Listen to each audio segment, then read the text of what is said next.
Woven ने अफलातून को इस नए बादशाह की तरबियत के लिए बुलाया। अगरचे अफलातून इस पर राजी ना था, लेकिन वेवन के इसरार पर वो ससली पहुंचा। बदकिस्मती से डियोनीसियस दोयम अपने मिजाज में अनानियत और हसद के बायस वेवन की वफादारी को शक की नज़र से देखने लगा और उसने अफलातून की नीयत पर भी शक किया। लिहाजा अफलातून वापस एथेंस चला आया। 361 कबल मसीह में डियोनीसियस दोयम के इस वादे पर कि वो वेवन के बारे में अफलातून की ख्वाहिशात का एहतराम करेगा एक बार फिर ससली गया, लेकिन बादशाह ना तो अपने अहद पर कायम रहा और ना ही तालीम में कोई दिलचस्पी ली। लिहाजा अफलातून इस बार भी नाकाम वापस लौटा। चंद साल बाद वेवन ने डियोनीसियस दोयम पर हमला करके उसे तख्त से महरूम कर दिया, लेकिन यह कामयाबी आर्जी साबित हुई और सिर्फ 3 बरस बाद वेवन को कत्ल कर दिया गया।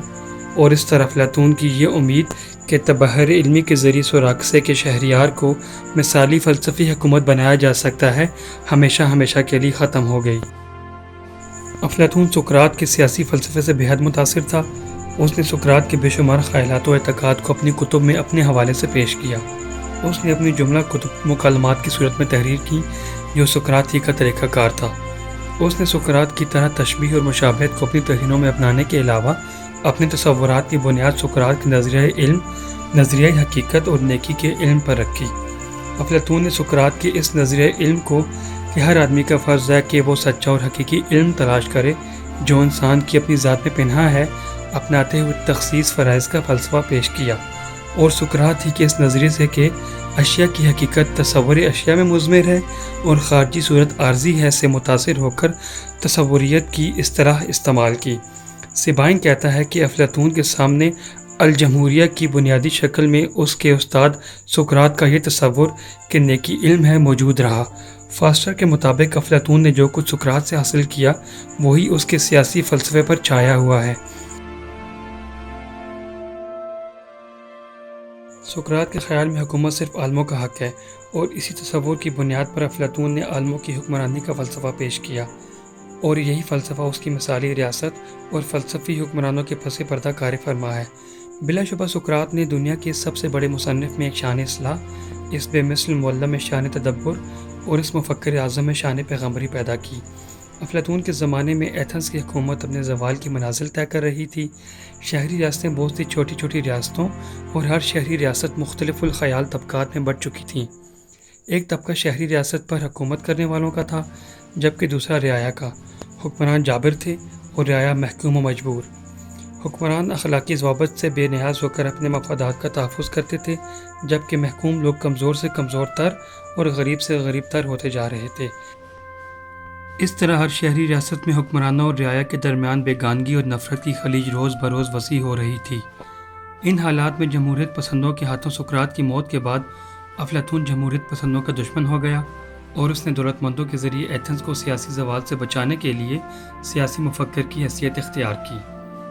अफलातून ने अपनी कायम करदा अकेडमी में रियाजी, साइंसी उलूम और फ़लसफ़ा व मंतक पर जो लेक्चर दिए थे, ज़माने के दस्तबुर से महफूज ना रह सके।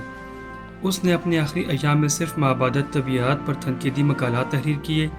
उसने अपने हमागीर फ़लसफ़ियाना निज़ाम की तश्कील के लिए कुदमा के ख़यालात व नज़रियात से इस्तिफ़ादा भी हासिल किया। इसीलिए उसकी फ़िक्र पर ख़ानदानी माहौल के अलावा फ़ीसागोरस, सुकरात और सोफिस्तानियों के अफ़कार की झलक नुमाया है। एक मुतमव्वल और शाही ख़ानदान से ताल्लुक़ रखने की बिना पर वो आला मर्तबे के हामिल लोगों को हुकूमत करने का हकदार और जमहूरियत को बदतरीन तर्ज़ हुकूमत करार देता था।